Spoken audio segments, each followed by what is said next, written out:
Okay, so today we're going to talk about punting with the wind.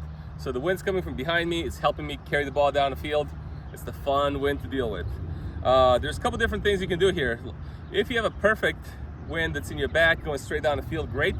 If you have a wind that's kind of coming behind you but going that way or the other way, you can also just turn around and hit a directional punt in whatever direction the wind is going. That way you make it into a straight back wind. Because even the wind that's coming behind is going across the body, it'll still mess with your drop enough that it can affect the ball flight where you're not going to maximize the wind in the back. The way I see it, you can do three things when you're punting with the wind in the back.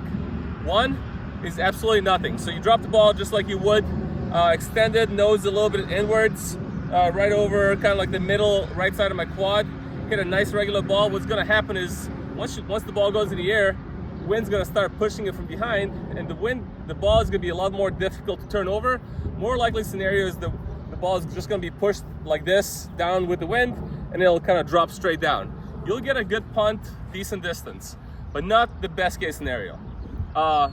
Second thing you do is make a mistake here and totally neutralize the help of this beautiful wind in your back, which is if you drop it straight and drop it on the outside of your quad, what you're gonna do is you're gonna catch the ball. It's gonna start spinning a little bit faster than usual.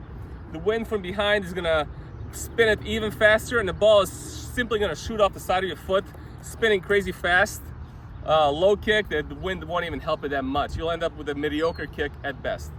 Third thing you can do, dream scenario. It takes a little bit of guts to do it, but if you can master it, if you can execute it perfectly, you can pretty much pin the other team inside that 10-yard line no matter where you are in the field, which is worth messing around with. For this one, what I want to do is there's my normal drop on a nice normal day, 11 o'clock.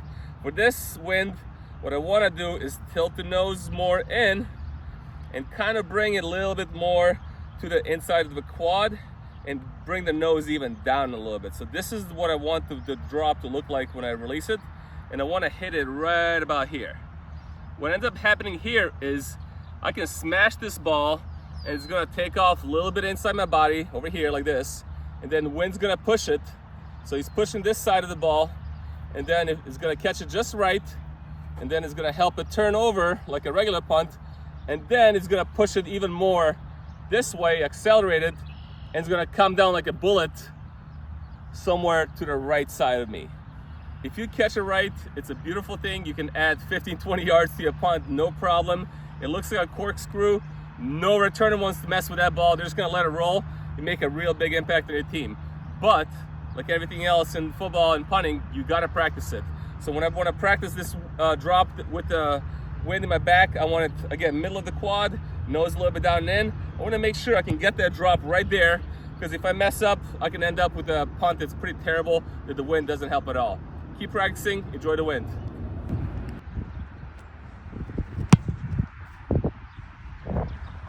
Clean hit, 55.